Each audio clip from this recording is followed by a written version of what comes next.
Welcome back to Mr. and Mrs. Sijang. Ako'y nga si Jay, channel video vlog namin na rin. Ako'y usik lại chứ. Ako'y cảm giác cái gì đây? Ako'y cảm giác này đấy. Xin ako'y chân pi atong di man đây đấy. Ako'y siya bini. Sina ako'y Indomza. Tang ni mu de ko nung sa so na mamang lak pa kaya. Ado ngasi gi je ako'y lai je Taj Mahal de ne usik lai je ado breakfast sa kaino khara cha ge na ako'y tawri aduga tawraga makha ta na dum ucharage family ga lakmina bane yamna tangna matam phangdana sumaina nong phado lakpane ado stay tuned.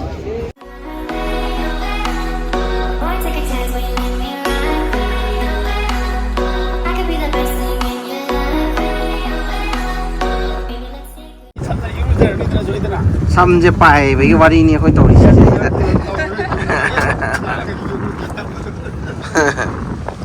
hey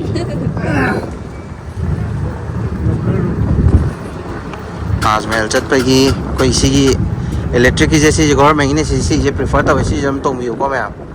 number jo tha bane sei da koi entry point ne ado manung da changa ga akoi amuk entry point da yi ticket ka ko ki ga loi uchara ga do tau jara ga ko le dice que le dará una multa negra que informe la policía. Problem ma le ye ko problem je kai no ha ba da makon ju yam lang taram ni akhoi ticket se akhoi online de tawra lak pi ba natra ga di ko pura bera ne ga pura kha ba ki matang je inu je hai ja do ticket se akhoi na ko online de ko la ko to ni samma ba ni ko adu kai de best ne ado akhoi ju kak ka da bo do horen yo ra taw ni nai lai thok bi smai taw re ado network su phang de khoi marui na phai area je adu online si na kak ke ju phang roi line je ko line le nge ko se makhan ani khai do e ba adu ki 50 rupees ki na koi normal entry adu lupa chani na koi mathak a ta du mathak ka bai do adu ki ne na ko adu line ji ho to si na entry ki line ni adu ngasi koi weekend day oi bi ki kha ju sa nge ko adu ye nga ju chamina je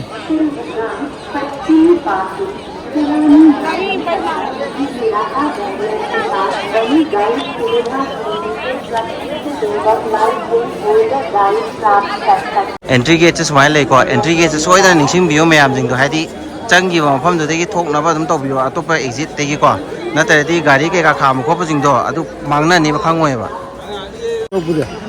gate se smile le ba ko sina akoi entry ni smile ta ri je family share lại khởi tâm sa celebrity đâu ngay cái này nè khởi chứ photo nắm cái hay này mua gì chứ à si Taj Mahal की si je कोई ये back side ने बको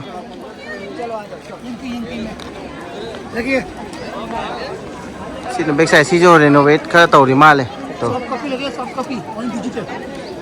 नहीं चाहिए अरे नहीं चाहिए कभी 30 में नहीं चाहिए 30 रुपए में अकोई को सुमाने हमने इडिट तो मी हम याव ने मोय मथौ तो जई ने याम कन्न थीना हाय बजे नुवाय तबा अदो यो गेट दे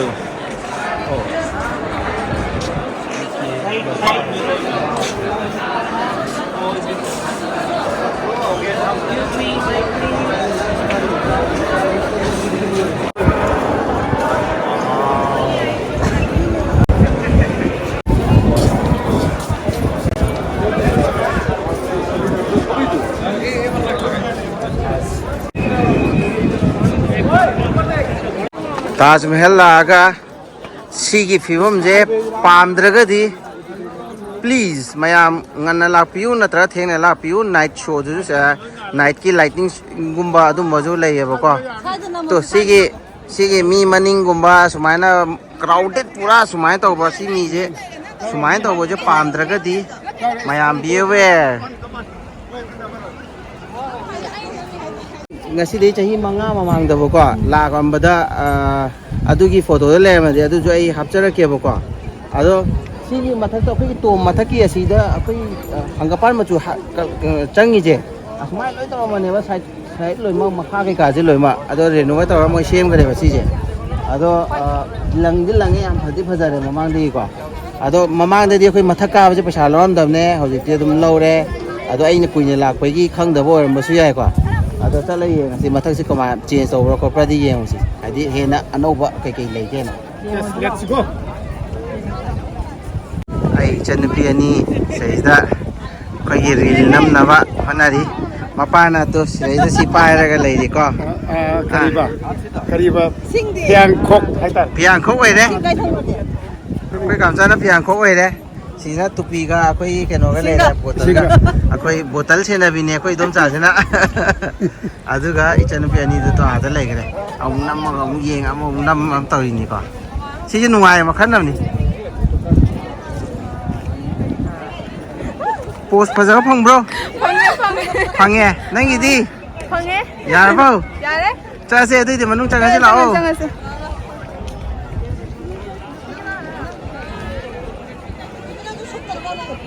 kwa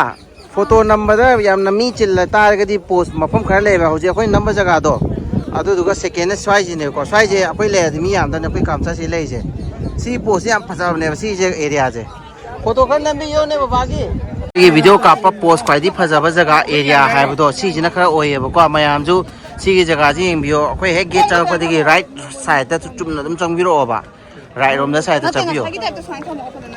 सिगी जे हम पोस्टिंग अखोई सिगी हम चाब मफम ओइबा हाइबा तारे सिगी जे अभी वाब्रा नंगबो वादे केम तौदब्रो तौदे ओके इदम जानां वादब्रो वादे वाबगा खंगदि बयाम जुबदा अखोई सिमदी वादे याम नुंगाई होजि पो वाजिबा नेक्स्ट मफम चटपन नंगिद्रो नंगिनी टूरिस्ट गाइड लवो ना हाबा अरदा आइना आइदो हिस्ट्री ऑनर्स ने आइ अजम हाइरगे एक्सप्लेन तौरगे हाबा मुगल आर्किटेक्चर दा डोम शेप लाप हौरे एंड देन मुगल आर्किटेक्चर तौरकांदा बिल्डिंग लेरबा मतुंगदा सुमाइना लोन लेबसे चटनायबा अदुगा सुमाइना शाहजहां कमाइन तौगेदा ममताज से नुपी पियानो मतुंग लौबने अदुगा माजे मागी नुपादो हातो मतुंग लौबा माना मागी कनो जे ममताज से मुक सीरे मचा लाइक 14 रा टू 11 रा सुबा पोकपदा अदगी दे अमु थ्रोन मुनाबदा करा मथंग करा थवइदोना उनाबा मोजे खरा बेरा कानारे अदुदगी दि दराशिकोगा औरंगजेब का खतना दुइनेबा अरेदा औरंगजेब सिना निंथवइदोइने औरंगजेब सिना सावरागा मपाजे अमुक कनोदा प्रिजन दा थमनी अरेदा शाहजहां गी विश से को कनोदा थंबियो हाइबा ऐसे prison the थंबियो but Taj Mahal उम थम थंबियो हाइबा कंगा अदुगा ऐ सिरबा मतुंगदि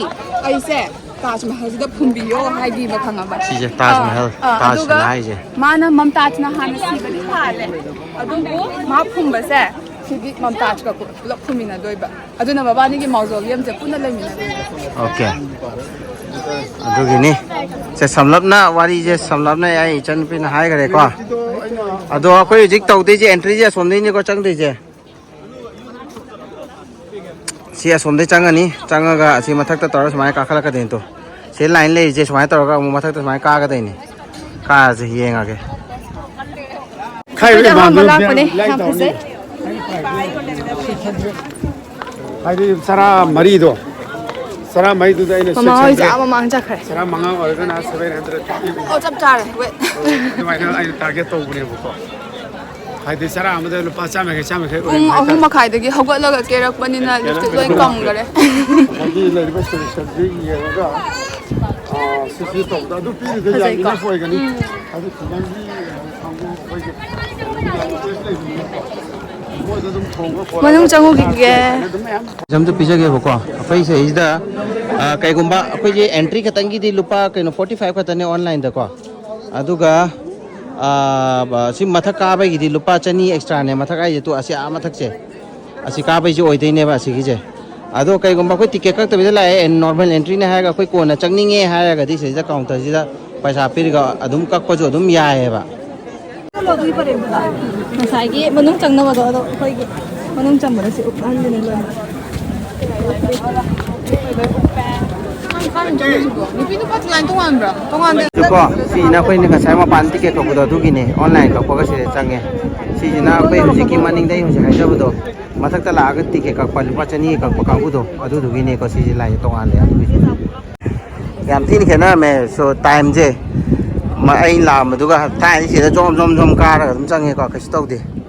hồi chính nó sẽ ra mi đồ yam mấy cái mà lấy mỗi cái cái cối đó cái sumai nó cối đó cái sumai nó ông cái sumai ca cái đó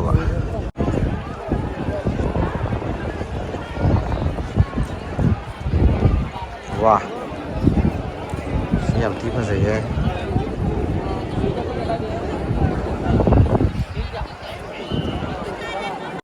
ꯂꯣꯏꯔꯦ ꯑꯩꯈꯣꯏ ꯌꯦꯡꯕ ꯑꯩꯈꯣꯏ ꯁꯣꯝꯗ ꯊꯣꯛꯂꯛꯑꯕꯅꯤ ꯍꯧꯖꯤꯛꯁꯦ ꯑꯗꯣ ꯁꯤꯒꯤ ꯃꯅꯤꯡꯒꯤ ꯁꯥꯏꯠꯁꯦ ꯑꯩꯅ ꯎꯠꯀꯦꯅ ꯈꯜꯂꯤꯁꯦ ꯑꯩꯈꯣꯏ ꯁꯤ ꯃꯅꯤꯡꯒꯤ ꯌꯃꯨꯅꯥ ꯔꯤꯚꯔꯅꯤꯀꯣ ꯁꯤ ꯂꯥꯛꯏꯁꯦ ꯑꯩꯈꯣꯏ ꯀꯝꯆꯥꯁꯦ ꯑꯁ ꯐꯖ ꯊꯣꯛꯂꯛꯑꯦ ꯐꯖꯅ ꯀꯃꯥꯏꯅ ꯇꯧꯋꯤ ꯀꯝꯆꯥ ꯃꯅꯨꯡꯁꯦ ꯅꯨꯡꯉꯥꯏ ꯑꯗꯣ ꯃꯣꯏ ꯃꯃꯤꯡꯁꯦ ꯎꯔꯗꯨ ꯅꯠꯇꯕ ꯑꯩꯈꯣꯏꯒꯤ ꯏꯪꯂꯤꯁꯀꯨꯝꯕꯗ ꯊꯥꯕꯤꯔꯗꯤ ꯅꯨꯡꯉꯥꯏꯗꯧꯕꯅꯤ ꯈꯪꯒꯗꯕ ꯃꯌꯥꯝꯗꯣ ꯃꯁꯤꯗꯤ ꯑꯣꯡꯂꯤ ꯎꯔꯗꯨꯁꯤꯗꯤ ꯑꯩꯈꯣꯏ ꯎꯔꯗꯨ ꯈꯪꯗꯕꯅꯤ나 ꯚꯥꯞꯇ ꯁꯤꯅ ꯃꯝꯇꯥꯁꯤꯅꯤ ꯁꯤꯅ ꯁꯥꯖꯥꯅꯤ ꯑꯗꯣ ꯚꯥꯞꯅ ꯑꯗꯨꯝ ꯁꯥꯔ ꯊꯣꯛꯂꯛꯑꯦ ꯍꯥꯏꯇꯥꯔꯦ ꯑꯅꯦꯝ ꯑꯋꯥꯡꯗ ꯅꯥꯞ ꯂꯧꯔꯒ ꯑꯗꯨꯅꯤ ꯌꯥꯝꯗꯤ ꯅꯨꯡꯉꯥꯏ ꯌꯥꯝꯅ ꯑꯦꯇ꯭ꯔꯦꯛꯇꯤꯞ ꯑꯣꯏ ꯑꯗꯣ ꯁꯤꯗꯤ ꯁꯤꯕ ꯂꯥꯏ ꯅꯥꯏꯗ꯭ꯔꯕ ꯂꯟ ꯑꯃꯈꯛ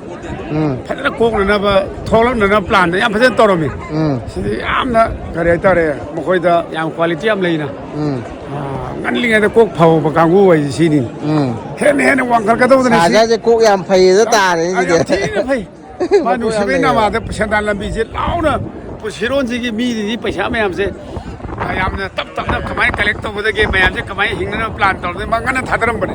ꯁꯤꯗ ꯂꯩꯔꯤꯕ ꯑꯦꯝꯄ꯭ꯂꯣꯏ ꯃꯌꯥꯝꯁꯦ ꯏꯔꯥꯏ ꯂꯥꯏꯅ ꯁꯤꯗꯤ ꯅꯤꯌꯔꯂꯤ ꯌꯥꯝꯗ꯭ꯔꯕꯗ 30-40 ꯂꯥꯛꯁꯇꯤ ꯅꯣꯡꯃꯗ ꯂꯥꯛꯑꯝꯒꯅꯤꯅ ꯁꯨꯝ ꯑꯩꯅ ꯍꯥꯏꯐꯦꯠ ꯈꯜꯂꯦꯕ ꯑꯗꯨ ꯌꯦꯡꯉꯣ ꯑꯗꯨ ꯅꯣꯡꯃ ꯍꯟꯊꯔꯛꯀꯗꯕꯗꯤ ꯃꯥꯗꯤ ꯅꯣꯡꯃ ꯗꯦ ꯕꯥꯏ ꯗꯦ ꯏꯟꯀ꯭ꯔꯤꯁ ꯂꯥꯛꯀꯅꯤ ꯃꯔꯝꯗꯤ ꯄꯣꯄꯨꯂꯦꯁꯟꯁꯦ ꯗꯦ ꯕꯥꯏ ꯗꯦ ꯏꯟꯀ꯭ꯔꯤꯁ ꯇꯧꯔꯛꯄꯅꯤꯅ ꯑꯗꯨꯅ ꯁꯤꯗꯤ ꯌꯥꯝꯅ ꯐꯩ ꯃꯁꯤ ꯋꯥꯈꯜ ꯈꯟꯕ ꯌꯥꯏ ꯍꯧꯖꯤꯛꯀꯥꯟ ꯄꯩꯁꯥ ꯄꯥꯏꯕ ꯀꯥꯡꯕꯨ ꯑꯩꯈꯣꯏꯗꯤ ꯈꯪꯗ꯭ꯔꯦ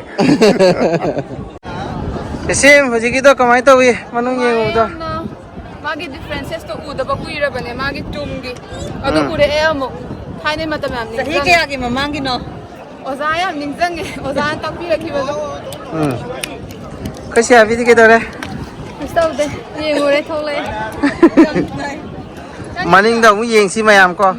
ꯍꯥꯏꯕꯗꯗꯤ ꯅꯨꯡꯉꯥꯏꯇ꯭ꯔꯦ ꯑꯗꯨ ꯃꯃꯥꯡꯗ ꯂꯩꯔꯤꯁꯤ ꯕꯦꯛꯅꯤ ꯑꯩꯈꯣই ꯁꯤꯗ ꯂꯩꯔꯤꯁꯦ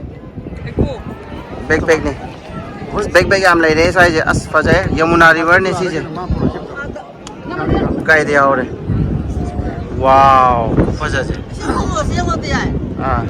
ꯁꯤ ꯌꯦꯡꯉꯣꯅꯦ ꯉꯁꯥꯏ ꯑꯩꯈꯣꯏꯅ ꯂꯥꯛꯄꯗꯗꯤ ꯁꯨꯛ ꯌꯥꯝꯅ ꯃꯤꯁꯦ ꯀꯩꯁꯨ ꯌꯥꯝꯗꯕꯅꯦꯕ ꯏꯃꯥꯏ ꯋꯤꯀꯦꯟ ꯃꯇꯝ ꯑꯣꯏꯕꯩꯔ ꯀꯩꯅꯣ ꯌꯦꯡꯉꯨꯅꯦ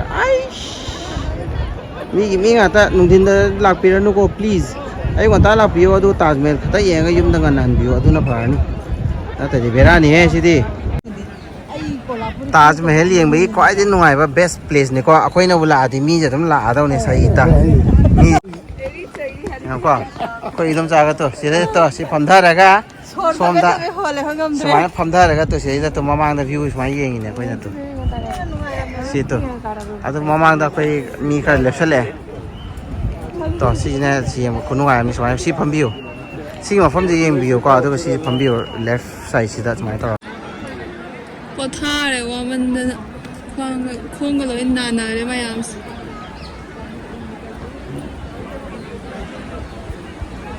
ꯇꯥꯡ 8ꯂꯣ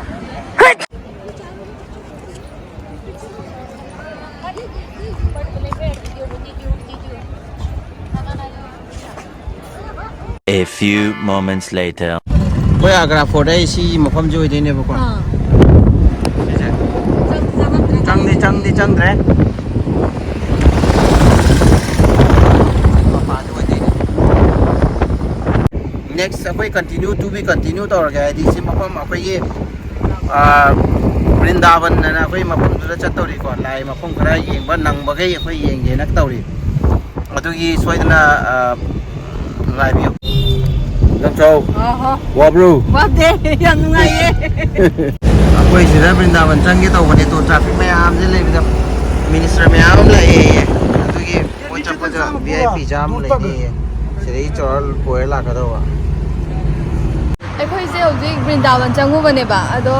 ꯂꯝꯕꯤ ꯃꯣꯏ ꯉꯁꯤ ꯁꯦꯇꯔꯗꯦ ꯑꯣꯏꯕꯒꯤ ꯂꯥꯏ ꯈꯨꯔꯨꯝꯕ ꯃꯌꯥꯝ ꯂꯥꯛꯄꯒꯤ ꯂꯝꯕꯤꯗꯣ ꯄꯨꯡ 2ꯃꯨꯛ ꯖꯥꯝ ꯃꯤꯅꯤꯁꯇꯔ ꯂꯥꯛꯑꯦ ꯂꯩꯔꯅꯤ ꯍꯥꯏꯌꯦ ꯃꯣꯏꯗꯣ ꯃꯤꯅꯤꯁꯇꯔ ꯂꯥꯛꯑꯦ ꯍꯥꯏ ꯑꯗꯨꯗꯨꯒꯤ ꯖꯥꯝ ꯂꯩꯔꯅꯤ ꯑꯗꯨꯅ ꯑꯩꯈꯣꯏꯁꯦ ꯆꯪꯉꯛꯇ꯭ꯔꯦ ꯃꯄꯥꯟꯗꯒꯤ ꯍꯥꯏꯐꯦꯠ ꯌꯦꯡꯉꯒ ꯂꯥꯛꯑꯦ